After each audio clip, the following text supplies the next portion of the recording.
ایک سوال تو ہوگا, اگر وہ جھوٹ بولتا بھی ہے تو ڈاؤٹ تو ہوگا یار, ہو سکتا ہے چوری کے جرم میں ہاتھ کٹا, کیونکہ دایاں ہاتھ کٹا ہوا ہے, اور کٹا ہوا بھی بالکل طریقے سے, ایکسیڈنٹ میں ہوتا تو اتنے طریقے سے تھوڑی ہوتا.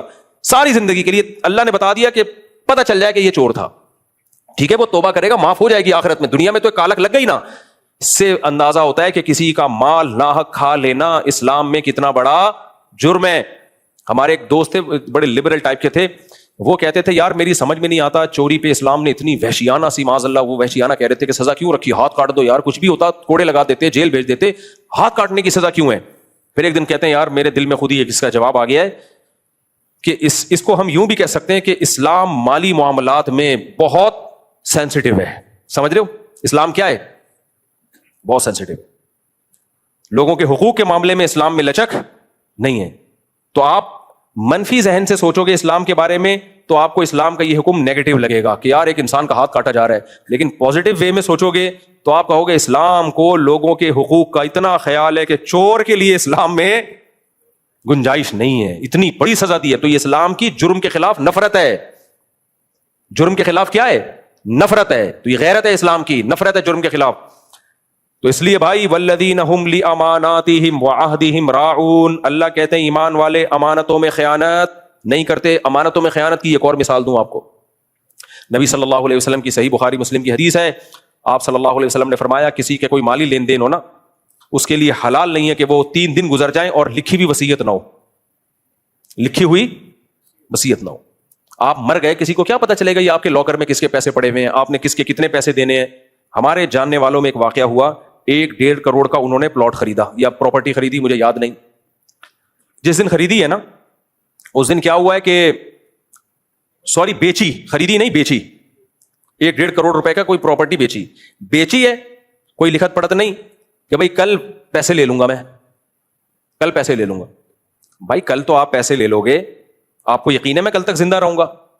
اگر خدا نہ خواستہ آپ مر گئے, آپ کے وارثوں کا نقصان ہے یا نہیں ہے؟ یہ تو آپ کے بچوں میں وراثت جانی تھی. لیکن ایسے موقع پہ جب لوگوں کو کہو کہ یار اس کو لکھ لو, کوئی واٹس ایپ پہ ہی چھوٹا سی ایک ریکارڈ رکھ لو, لوگ کہتے ہیں میں مر تھوڑی رہا ہوں, ابھی تو میں جوان ہوں. اللہ کی قدرت, رات کو ہارٹ اٹیک ہوا, انتقال. اگلے دن ان کے بچے گئے ہیں کہ جی ہمارے 2-4 دن کے بعد یا جو 3-4 دن گزرنے کے بعد جب ہم ہلکا ہوا ہے, ہمارے ابو نے یہ پراپرٹی بیچی تھی, آپ کو نام تو کر دی نا, ڈاکومنٹ تو دے دیے, تو اس کے پیسے آپ نے کل وعدہ کیا تھا. اس نے کہا کون ابو, کیا وعدہ, پی گئے.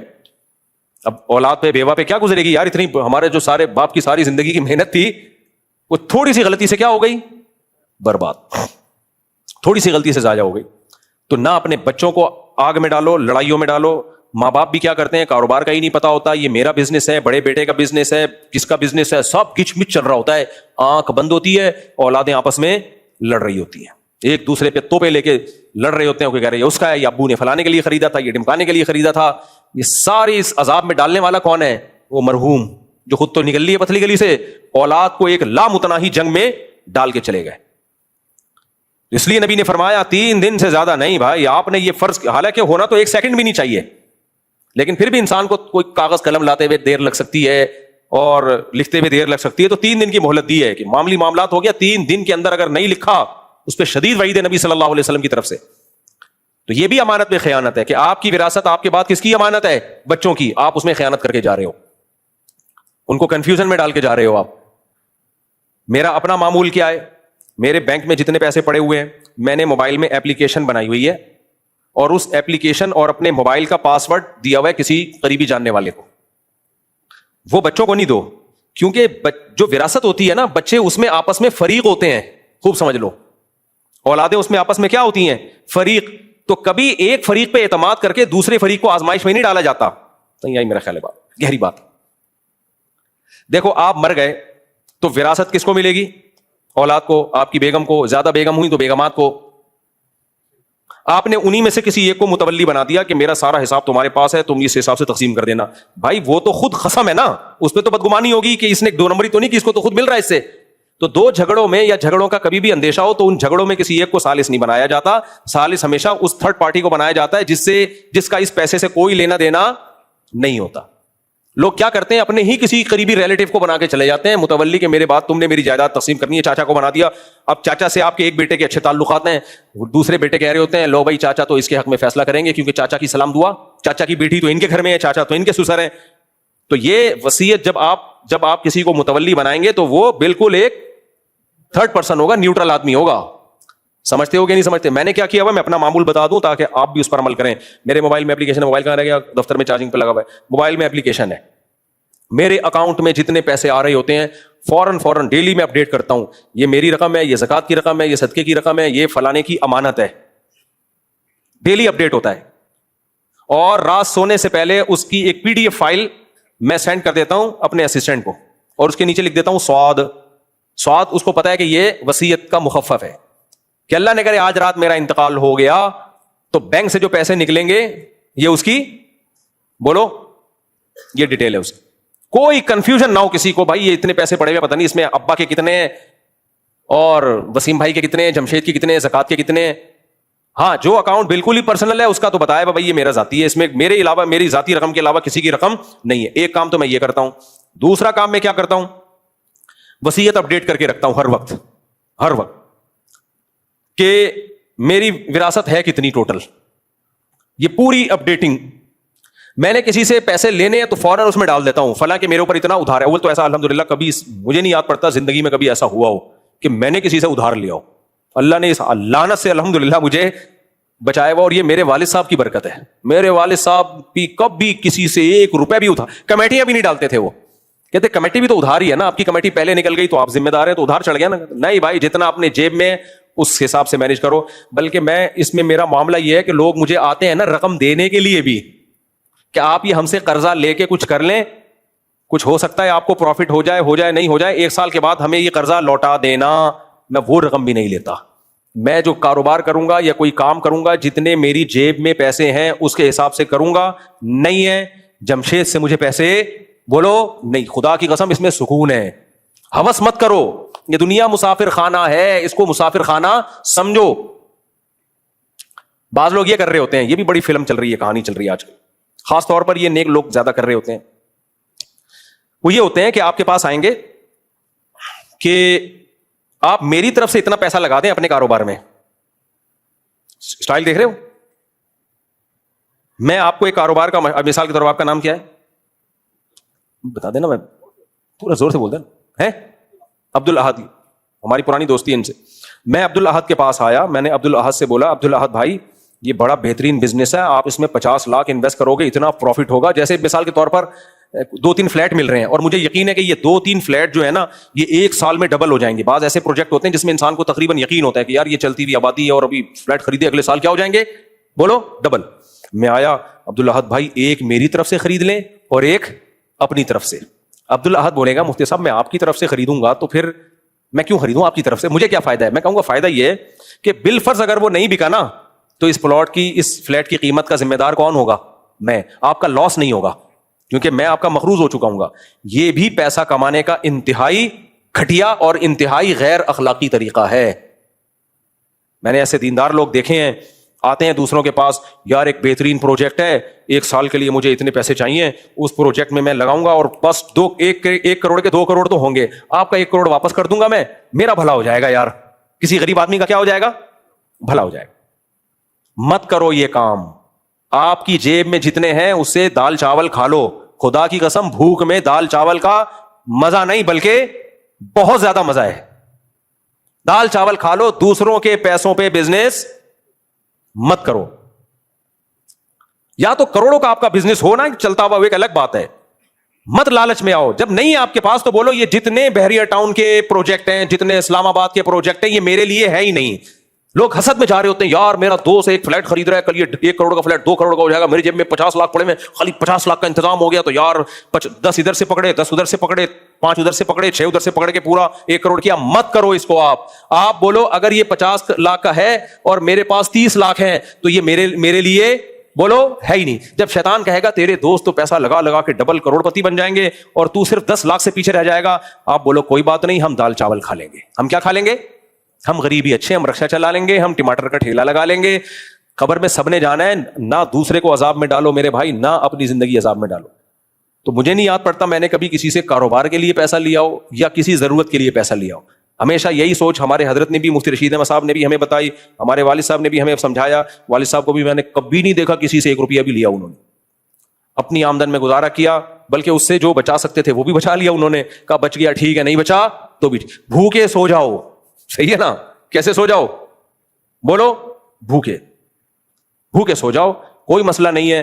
ہمارے نبی نے 63 سال کی عمر تک کبھی 2 وقت پیٹ بھر کے کھانا نہیں کھایا. کتنا کام لیا اللہ نے آپ سے, کیا خیال ہے؟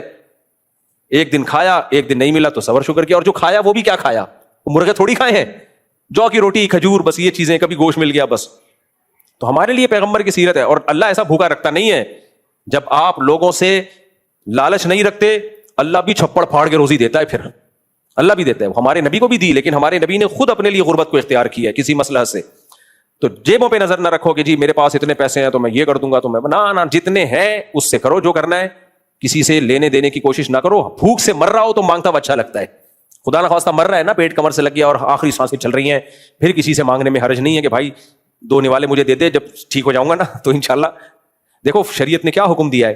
شریعت نے کہا ہے کہ کسی کا مال چوری کرنا جائز, بولو نہیں. آپ ہوٹل سے روٹی چوری کر سکتے ہو, بولو نا نہیں. لیکن اگر بھوک نے اتنا ستا لیا کہ آپ کا مرنے کا خطرہ ہے آپ کو, تو پھر آپ کے لیے شریعت نے ہوٹل سے روٹی چوری کرنے کو بھی جائز قرار دیا ہے. لیکن کیسے؟ اس نیت کے ساتھ کہ جب پیسے ہوں گے روٹی کی قیمت اس کو واپس کروں گا میں. یعنی وہاں بھی حلال نہیں کیا ہے کہ کھا جاؤ بس. اس نیت سے آپ 2 روٹی اٹھا سکتے ہو, یار ابھی تو مر رہا ہوں, یہ ہوٹل والا کنجوس کھلا نہیں رہا, تو جان بچانا سب سے پہلے فرض ہے. لیکن اس میں بھی آپ کو یہ نیت کرنی پڑے گی کہ میں اسٹرگل کر کے پیسے کماؤں گا, اور جتنے پراٹھے یہاں سے میں نے اٹھائے ہیں, جتنے لقمے میں نے کھائے ہیں, یہ پیسے میں ہوٹل والے کو دوں گا. تو وہ اتنی شدید بھوک میں بھی آپ کو اس کا پیسہ ضائع کرنے کی اجازت نہیں ہے. تو میرے بھائی بحریہ ٹاؤن کی پروجیکٹ کے نام پہ, اسلام آباد کے پروجیکٹ کے نام پہ لوگوں کا پیسہ لے کے لگا کے کھا پی کے ڈکار مار کے بھاگ جانا, اس کی شریعت میں کہاں سے اجازت ہوگی؟